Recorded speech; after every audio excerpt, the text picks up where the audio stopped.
Hmm. what are some like easy flavors that go together that perhaps people think, okay, I want to cook a bit better and I, would like to continue making my pasta sauce or whatever it is. Hmm. But how can they add a bit more flavor and make it a bit more interesting?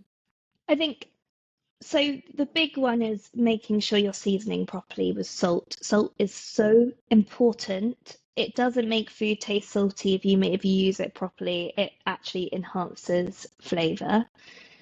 So if you're seasoning properly, your food you will just taste a million times better already. And the best way to season is to use little pinches of salt at every stage in the recipe. So obviously not if it's a sweet recipe, although sweet recipes can become nicer and more flavorful, especially if it's a chocolate recipe with a little pinch of salt. But the best way to season is to, when you're frying the onion, a little pinch of salt, then you add the garlic and the ginger and a little pinch of salt. Then maybe you add a tin of coconut milk, a little pinch of salt, that kind of thing. And you'll end up using um, more salt than you would probably normally, but you'll notice that every layer is really enhanced in flavour. That's the best way to enhance your cooking. And then the other thing that I think a lot of people miss, and it will take your cooking from like up 100 and it will taste much more professionally made, is acid. And that acid normally I will use at the end of a dish. So anything really, especially rich food, always needs a little bit of a lift. And I think once you do it, you will understand what I mean. But a squeeze of lemon juice at the end. Now, it doesn't have to be a very large amount, not even half a lemon, maybe even a teaspoon, 2 teaspoons of lemon juice, fresh lemon juice, or you could use white wine vinegar. Or rice vinegar is quite nice because it's quite soft. That will really lift a dish and it is cleaner on the palate. It doesn't taste as stodgy or as heavy. You won't feel super heavy after it, like after a roast dinner or something like that, you might feel, oh, I've just eaten a lot. With a little bit of acid, it really lifts it off the plate and it makes the food feel lighter, which is really important. That is something that a lot of people miss, I think.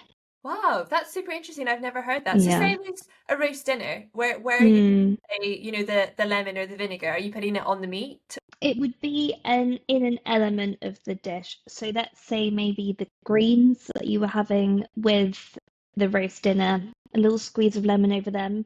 It really can lift the whole plate. And then also, I think with a roast dinner, we already do it, but it's add a little bit of sweetness. So you might have cranberry sauce or mint sauce, which is also sweet, apple sauce. Um, that is quite nice with to add an extra element, another one of the tastes along with the lemon juice, always balancing the sweet and the savory and the acid and the salt.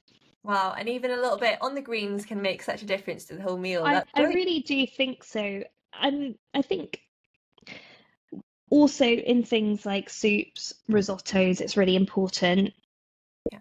Anything that is like a big bowl of food really, really can benefit from a bit of acid.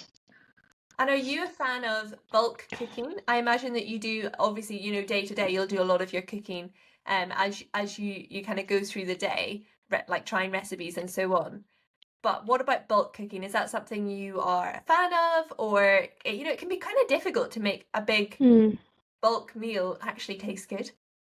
Yeah, I think so. For me, it's not hugely necessary for me to bulk cook, so I don't do a huge amount of it. I completely understand why so many people are so into it. It means that you can have a home cooked meal um, when you don't have the time, which is really uh, organized of them and a really, really good thing to do. Home cooked food, in my opinion, is so much better than anything that you could ever buy in a supermarket in terms of taste. Uh, but I am a big fan of cooking once and eating twice, so cooking double portions at dinner and then having it for lunch. It means that instead of just me grabbing a piece of bread and a bit of cheese at lunchtime, I actually can have more nourishing, a more filling and more satisfying meal at lunchtime because I don't normally have time to cook at lunch unless I'm testing recipes. So I'm a big fan of that. I think that there's a whole new kind of cooking where people are doing uh, like big bulk batches of sauces. So say a sauce of a Thai green curry, freezing it, and then you can make that into several different types of meals. I know Mob do like one where it's like a cook once and then they make it into four different types of meals. And those are quite interesting. Um, I think for somebody, it has to be a very like particular person that wants to do it because they have the time to make that and they also have the time to cook in the evening, but not quite as much time. Um, but it's not something I think that I'll be doing much recipe developing for, but I totally understand why people are into it.